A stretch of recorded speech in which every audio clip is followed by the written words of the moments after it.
They live together.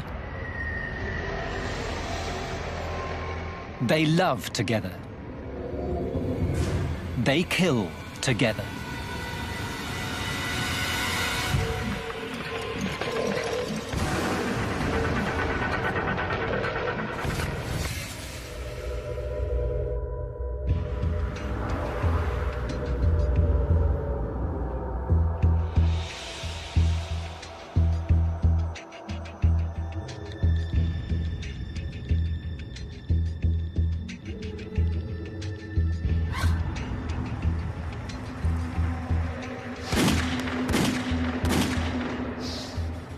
On the night of September the 10th, 1982, police in Rome, Georgia, received a frantic call from Ken Dooley. A unit was dispatched to his home. The shooting at Ken Dooley's house began with a phone call. Hello? You're gonna pay. A few minutes later, 4 shots slammed into Ken's house. Police collected several bullets and canvassed the area, but no one had witnessed the crime. If it's a one-time incident, unless you know who committed the crime, unless you have got specific information about the vehicle leaving the scene, it's very difficult to later on identify who committed that crime. And so it may lay there as an incident report and as a case that's still open, but because there are no leads, it may not be followed up on more than a week after the incident occurred.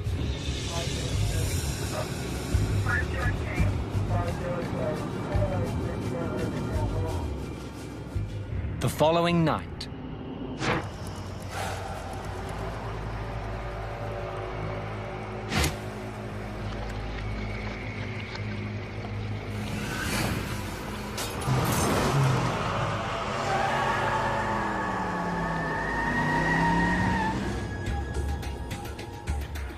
at midnight, police were called to the residence of Linda Adair.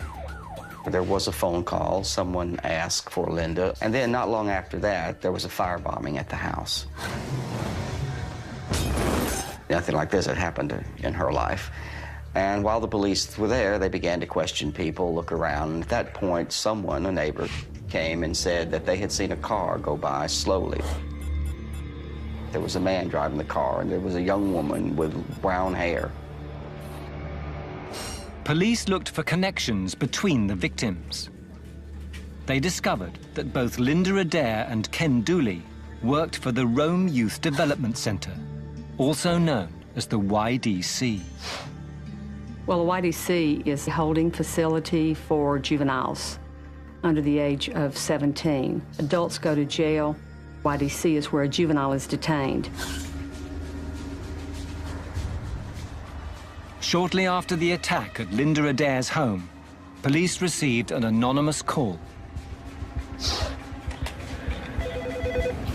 Floyd County 911. Yes, I'm calling about the shooting at Ken Dooley's house last night and the firebombing of Linda Adair's house tonight. For the sex abuse I went through in the YDC, they are both going to die.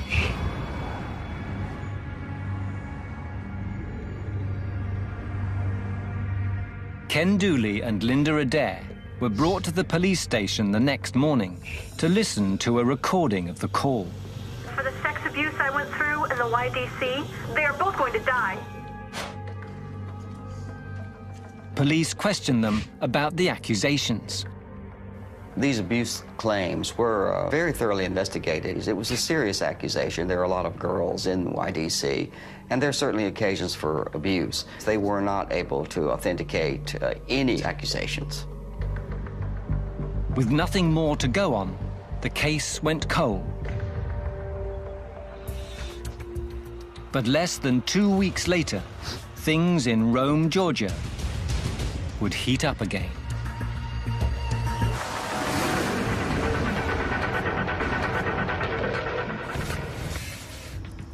Early in September 1982, police in Rome, Georgia, investigated a shooting and a firebombing at 2 homes.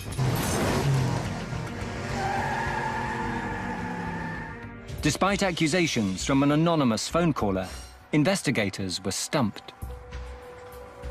2 weeks later, Rome police received a call about a missing girl. 13-year-old Lisa Ann Milliken had been at a shopping center with several girls and her house parent from a home for neglected children when she disappeared. The sort of life that Lisa Ann Milliken had was a sad life by any measure. She was only 13 years old, and the problems in her home were such that she had already been removed from it 4 times.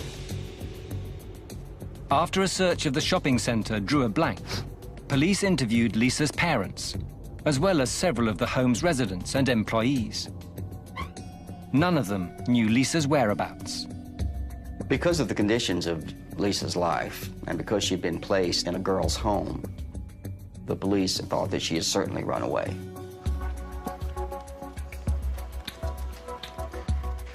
Not unique or unusual. That happens quite frequently.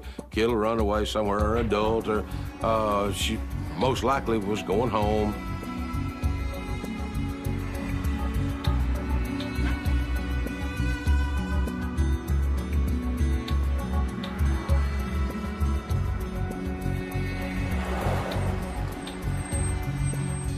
Three days after Lisa Milliken had gone missing, yet another anonymous call came into the police department. Y'all looking for Lisa Ann Milliken? I can tell you where she is. Go up to Little River Canyon in Alabama. Just as you cross the Little River Canyon Bridge, go up into the national park and look off this side of the canyon where there's a power line going across it, and look straight down the canyon. And you'll find her where I left her. It was a strange call. It really was. And I mean, you don't get people calling in very often saying, you know, you go to a certain place, you'll find somebody where I put them and I left them there. That's rare. That doesn't happen every day. The Rome police immediately notified the authorities in Alabama. Uniformed deputies were dispatched to that location, and I think they were accompanied by an Alabama state trooper. Initially, when they looked over into the canyon, they didn't see anything. They reported back that they didn't have any contact and left the scene. Police assumed the call was a prank. A day later, the DeKalb County, Alabama police received a call from the same woman. Go to the canyon where the power lines cross, and you will find a body with a bullet in it. DeKalb officers returned to Little River Canyon.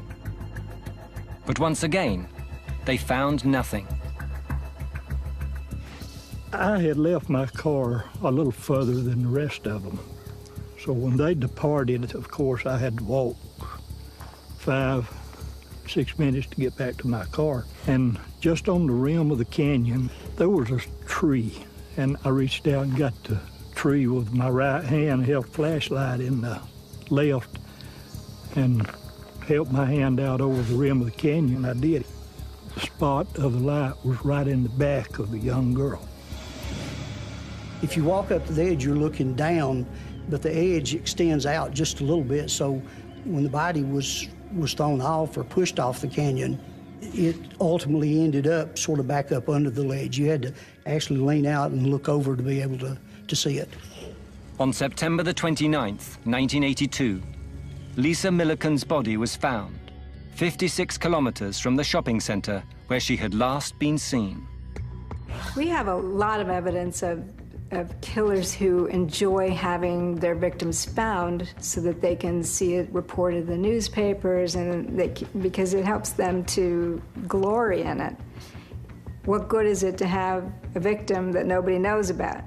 So there's an added layer of feeling powerful and feeling as if you've taken a shot at the system. As far as that particular moment, I think everybody was shocked. We're, of course, in a small town in rural North Alabama, and it's just, you don't see those crimes around here. That's something that you always hear about somewhere else, and it was just a tragedy. Puncture wounds were visible on her neck, and she had been shot in the back. About 50 feet from where the body was, we found a hand towel, a white hand towel, and inside that was 2 or 3 hypodermic syringes, and there was a pair of blue jeans in that same general area. Police collected the evidence. An autopsy was performed on Lisa Milliken's body, and the syringes and jeans were sent to a forensics lab for analysis.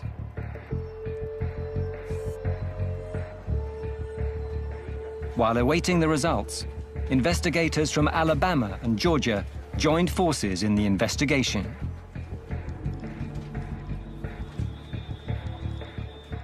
The authorities focused on the most promising piece of evidence, the recordings of the anonymous female caller.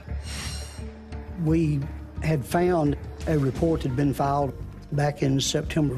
It was a female caller reporting a firebombing and a shooting into a residence of some employees of the YDC there in Rome, much the same as what had called in our case. And we were able to retrieve those tapes, sit down and physically listen to both of them. It was the same person who had called about Lisa Milliken. You know, you kind of think, well, you know, how does this hook together? Of course, it seems that the common denominator is the Youth Development Center. Sounds like a young girl. Lisa Ann Milliken's a young girl, so that's kind of where we concentrate on. Maybe the girls that we've gone through there in the last, you know, I guess immediate past. And then you start pulling all the puzzle pieces together. Then you're going to go to your juvenile records, and you're going to pull in information and look at information to see if anything might fit in as a part of this puzzle. And so I'm looking at youth that might have been angry, youth that might have a reason to want to get back at the system. Anybody that's got that kind of grudge, I start looking through my files. And I start looking at all my cards and my case files, and I pull that information out. And one of the names that stands out is Judith Neely. Judith and Alvin Neely. Judith and Alvin's name stand out to me because of what they did previously, but because of their mobility. And because they hadn't been just to Rome, but they had been to other cities and they traveled around. They were separated here. Her children were removed from her here. She had been in YDC here. They had the opportunity and they had the ability to move around freely to do these different things. Judith Neely was born Judith Adams on June the 7th, 1964, in Murfreesboro, Tennessee. Judith Neely's early life was typical of girls of her age in the Southern working class. She was a good student. There was no reason to believe that her life would not go quite well, and that she would have a good, solid, ordinary life. But when Judith was 9 years old, her father died in a motorbike accident, shattering her life. This changed the circumstances of the family quite a bit. From now on, things deteriorated and spiraled down. Judith's mother adopted a highly uninhibited lifestyle. She spent her days meeting men over her CB radio and inviting them over for sexual trysts. Her mother's behavior did not go unnoticed by the young and impressionable Judith. Her mother appeared to have been a very promiscuous woman. If Judith was a reactive sort of personality or overly sensitive, she could have felt neglected, she could have been angry, and she could have stored that anger away until she could herself take it out on somebody else. Alvin Neely's childhood was very different. Alvin Neely's early life was rather charmed. He was loved by his family. He did not have an abused childhood whatsoever. He was greatly liked in school, greatly liked by both his teachers and his fellow students. He lived a very good life. Even so, he turned to a life of crime. Alvin was a sort of a petty criminal, I would say, nothing really serious. I think he was the type of person who just simply never got up in the morning and asked himself, how can I make an honest living? I think he could have lived his life in small cons, writing bad checks, skipping out on rent, robbing convenience stores, those kinds of crimes. It was during one of her mother's liaisons that 15-year-old Judith met Alvin, 11 years her senior. He said that the minute he saw her, he fell absolutely in love, that sparks absolutely flew. The same seems to be true of Judith.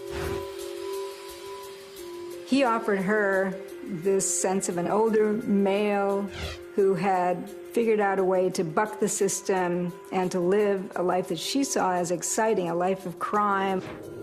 Judith soon became pregnant. On July the 14th, 1980, one day before his 27th birthday, Alvin and 16-year-old Judith married in Georgia. The couple lived in several motels and robbed general stores as they moved from town to town. Their relationship became an outlaw relationship, one forged in an outlaw life, which they both romanticized. There was nobody to act as the parent and say, enough is enough. And as a result, they just continued to do what they were doing. Typically for people who repeat their crimes, especially if those crimes are exciting to them, they get addicted to a certain pattern. They want more. They're getting away with things. So pretty soon, that's not enough. And they get more and more aggressive. The Neelys first came to the attention of the Rome authorities in the autumn of 1980.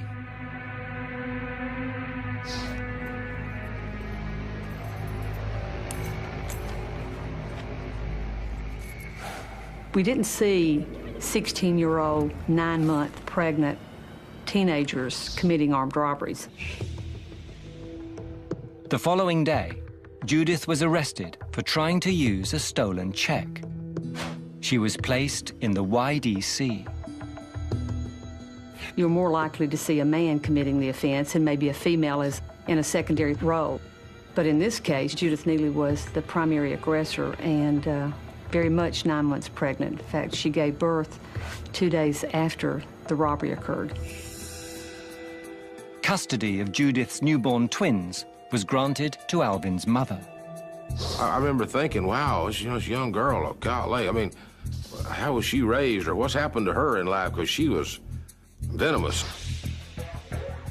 Alvin was also arrested for the armed robbery, for driving Judith to and from the scene. He was convicted and sentenced to up to 5 years in jail. During their separation, Judith wrote letters to Alvin, telling him she detested the YDC staff. She also made some shocking allegations. She began to say that she was being raped there, that she was suffering all manner of sexual abuse, that people would not let her write to him. And I think she used this to make him jealous. He began to make promises to her of revenge when she was finally released. The Neely couple seemed to have had the kind of relationship where one of them instigated an act and the other went along with it. And so they had this sort of psychopathic chemistry. She was an angry young woman, yet she could manipulate so well. Judith was released in November 1981. Alvin followed in April 1982, and the two resumed their life together. They began to fancy themselves as a criminal couple. They drove around in 2 cars, communicating by CB. He was Knight Rider, she was Lady Sundown. They were vagabond criminals looking for that sort of hole-in-the-wall gang atmosphere, some place that they could go and live out this criminal fantasy. Their fantasy life soon gave way to some very dark thoughts regarding the Youth Development Center. she had made these terrible accusations, Alvin had responded with visions of revenge. They had goaded themselves up to some kind of vengeful action against their enemies in the YDC. And when you've talked it and talked it and talked it and talked it, you finally have to do something. And so they did. In this case, we have a person driving it who's also very angry and wants to hurt other people. And so it's not surprising to find that they're emboldened by the petty crimes to now commit much more extreme violence. Judith and Alvin's deviant behavior escalated to terrible new heights with the abduction and murder of Lisa Ann Milliken. Why these acts turned into murder has to do with the continual effort to prove to each other that they are outlaws. So one act leads to another, but that next act must be somewhat worse. And then the next act, somewhat worse. And the authorities feared that the Neelys' recent crime spree was just the beginning.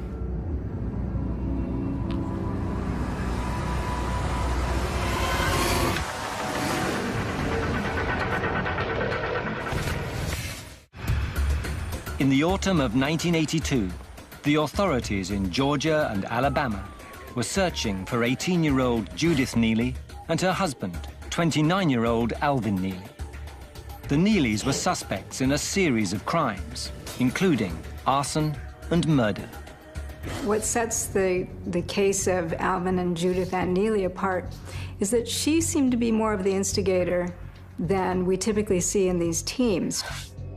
He was more of the person who was doing what she told him to do. It was as if it was her anger driving them, and the plans seemed to be from her. Usually you find that in the male member of the team with the female helping. On October the 1st, the results came in from the evidence found near Lisa Ann Milliken's body. The blood on the jeans had come from Lisa, but the jeans were too large to have been hers, so police assumed they had belonged to the killer. The substance in the syringe contained sodium hydroxide and hypochlorite, the main ingredients in liquid drain cleaner. The autopsy on Lisa Ann Milliken confirmed the authorities' fears. Lisa had been tortured prior to her murder by the injection of liquid drain cleaner into her neck, into her arms, and into both buttocks. The autopsy also revealed that Lisa Ann Milliken had been sexually assaulted. The authorities realized they were dealing with extremely vicious criminals and were determined to get them off the street before they could strike again.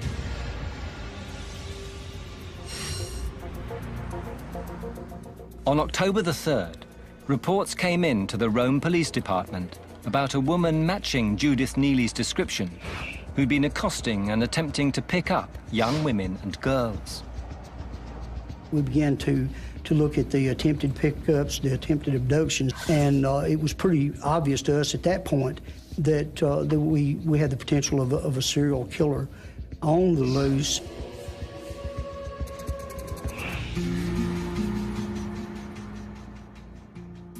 That night, 26-year-old John Hancock and his fiancée, 22-year-old Janice K. Chapman, were walking home after visiting family.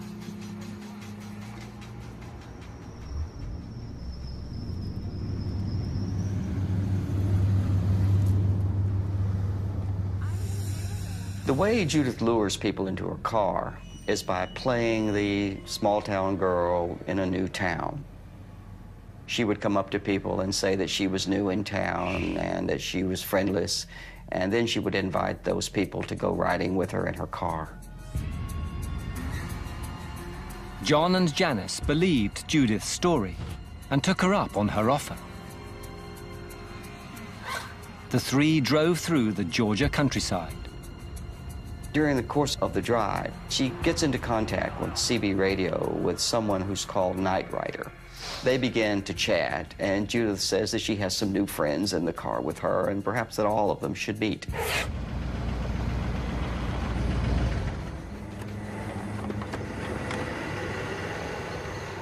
John, just come here for a second. Oh, okay.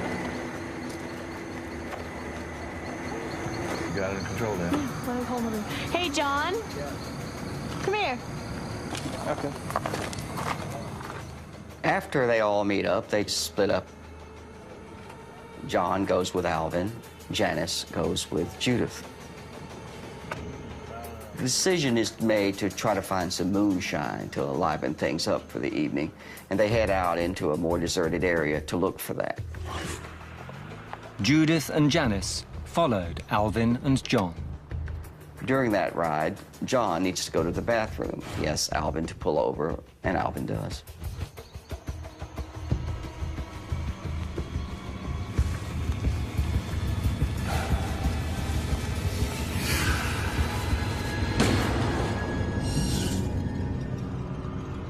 Judith shot John Hancock, and the Neelys left with Janice K. Chapman, who was restrained in the car. But John isn't dead, and after he knows they're gone, he gets up and he runs to the nearest road, flags down a passing car, still quite wounded, of course, and goes to the hospital. John Hancock was treated and released. He came to the wrong police department the next day. He came through the general investigative area where we were sitting, the squad room. We were playing back the tape of the phone call. And you will find a body with a bullet in it. And as he walked by, he heard the voice, and he stopped and turned around and he said, "That's her. That's the girl that shot me." At that point, we all sat down with Mr. Hancock and began to try to solicit as much information from him as we could. Hancock picked Judith and Alvin Neely out of a photo lineup. At that point, our investigation turned to the point of, we've got them identified, now let's find them. We still had a victim, Janice Chapman, that had not been located. Our primary focus at that time was two things. Number one, we wanted to locate Janice Chapman, try to get her to safety. The other thing was to locate Alvin and Judy Neely and get them off the street.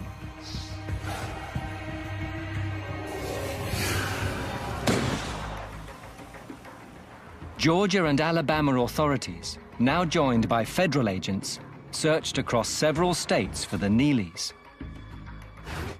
And for Janice Chapman, who they hoped to find before it was too late. It was urgent. We got people running around Rome killing folks. More than a week went by with no results. A nationwide bulletin was issued for Judith and Alvin Neely. On October the 14th, investigators finally got a break.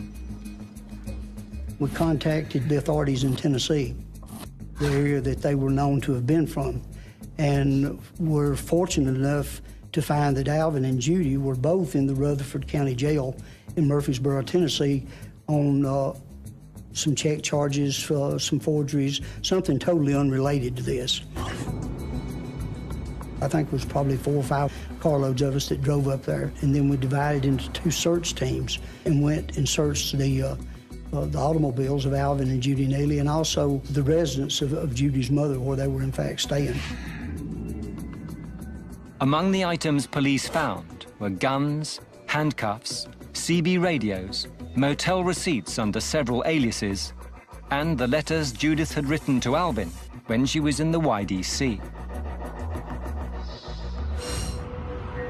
But there was no sign of Janice K. Chapman. Investigators interrogated Judith first, hoping she'd tell them where they could find Janice Chapman. She was very cold, very, matter of fact, she showed absolutely no emotion. But Judy admitted that they had picked up Chapman and John Hancock. She admitted to walking him out into the woods, shooting him in the back, leaving him for dead. She went on to say that they carried Miss Chapman back to a motel there in Rome and killed her. She shot her in the back, and then when she fell and was hollering, that was the word she used, Judy went over to her and put 2 more bullets in her head as she lay on the ground. Judith also confessed to murdering Lisa Ann Milliken. She admitted that she'd picked Lisa Milliken up. They spent the night in a motel, that Alvin, in fact, joined them at that particular motel. Judith watched as Alvin raped 13-year-old Lisa.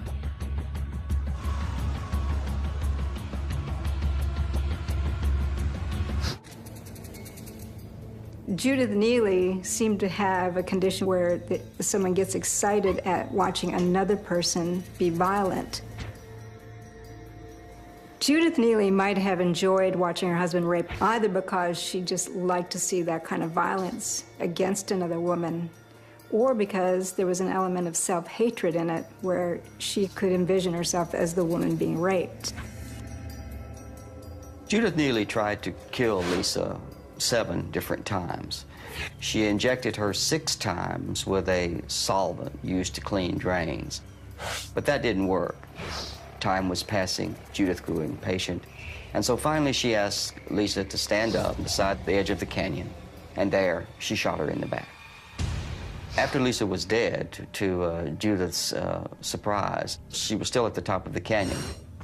And so Judith got down on her knees and pushed the body over the side. When that happened, she got her jeans bloody, and so she changed her jeans and threw those over this canyon wall. She also threw the syringes that she had used to inject Lisa over the side of the canyon. For her to take the blame in this case, it certainly could be that she was so immature as to believe that these crimes really weren't that damaging and that it made her powerful and she enjoyed it. Alvin Neely corroborated Judith's story and provided police with the location of Janice Chapman's body. They found it exactly where he said it would be. She had been shot 3 times. Alvin Neely gave me the impression of being a big old lapdog. IQ-wise, I would say she was double or triple him. I just felt like that she was extremely intelligent, and he felt like that well, I'm lucky to have this woman, you know, and so if I don't do what she says, she'll leave. But it was obvious to me that she was in charge. Alvin admitted to raping both Lisa Ann Milliken and Janice Chapman. He claimed that Judith was in it for the sex, too. There was never any evidence of that. However, I think that the primary motive was this outrageous notion of being outlaws, that it was exceedingly important to really be bad people. A question that we always ask when we're looking at team killers is, would they separately have had the propensity to be murderers? I think in terms of what we know about Alvin up to the point when they met, he showed no indication that he really was a killer. And yet with Judith, we certainly see that she's got that kind of anger. She follows through on revenge. She has agendas against people. He probably wouldn't have been a killer, but she probably would have been.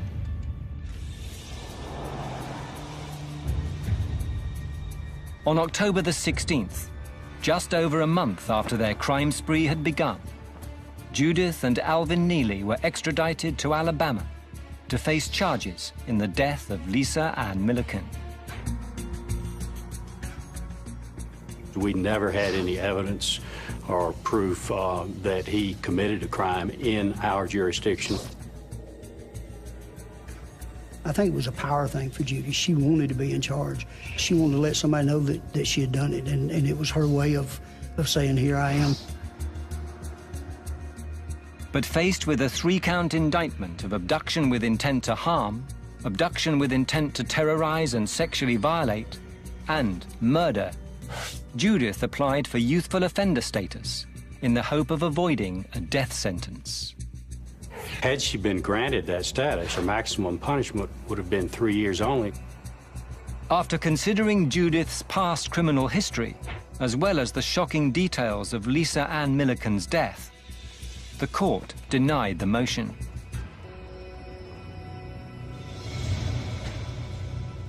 Her trial was set for March the 7th, 1983. When the date arrived, a new Judith Neely showed up in court. She had nice clothes on, and she had makeup, and her hair was done nicely, and I'm sure her attorneys thought that was what she should do, and if I had been them, I would have done the same thing. When Judith took the stand, the prosecution learned that her look wasn't the only thing that had changed. When she was first arrested, she was very sure of herself. When it got to trial, she became very demure. She seemed to have a very introverted personality and tried to show all the signs of someone who might be brainwashed or coerced. Judy had claimed that Alvin had made her do these things, that she had had no part in them other than to act as his zombie. Typically in these situations, what happens is the most psychopathic person turns on the other fast so that they can throw the blame on that person. Alvin Neely was portrayed by the defense as being this big, brutal guy who terrorized and brutalized his wife. Anybody who met Alvin Neely, which included myself, the investigators, anybody who ever had contact with him, was immediately impressed by how inaccurate that description was. Once when she was testifying, she bent her head over and appeared to be crying. We'd never seen her cry before. I stopped the court and I asked the court to instruct her to lift her face, to lift her head. The court made her lift her head. There was total dry eyes, no crying, no tears, no nothing. Only through things like that could we show the real Judith Neely. On March the 21st, after 13 days of testimony, Judith's case went to the jury.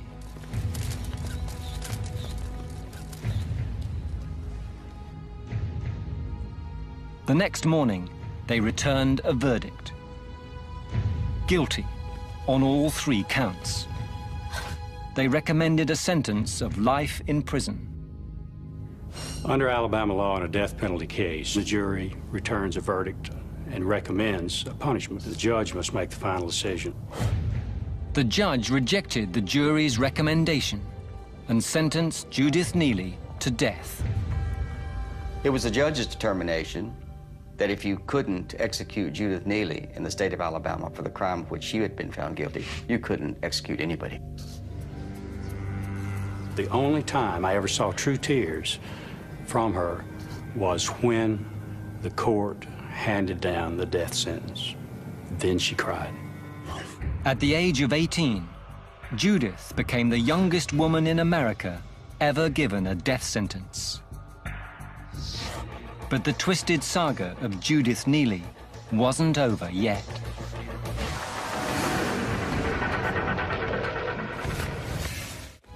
In March 1983, Judith Neely was sentenced to die for murdering 13-year-old Lisa Ann Milliken. I certainly walked away from the trial of that case with the feeling that justice had been served. Judith was then sent to Georgia, where, along with her husband Alvin Neely, she faced charges in the abduction and murder of Janice Chapman and the kidnapping and attempted murder of John Hancock. Not wanting to risk another death sentence, Judith agreed to testify against Alvin in exchange for the state dropping the charges of murder and attempted murder and allowing her to plead guilty to kidnapping. Alvin was confronting very serious offenses, and if he confessed, then he would not be electrocuted. Alvin pleaded guilty to the kidnapping and murder of Janice Chapman and received 2 life terms. He simply chose to live in prison until the end of his days than to face the electric chair. Judith was given a life sentence. She was then returned to Alabama's death row. She remained there in relative obscurity until May 1994, when the body of a young woman was found in a home in Gadsden, a small city in Alabama. When Judith Neely was in the penitentiary, she formed a relationship with a young woman in that county, and they entered into a suicide pact. This was not discovered until the body of that young woman was discovered, and she had left notes, messages, letters from Judith Neely. And when those were discovered and the suicide pact was revealed, the penitentiary was notified immediately. Judith Neely was found in her cell with her wrists slit. She survived. It wasn't the last time she escaped death.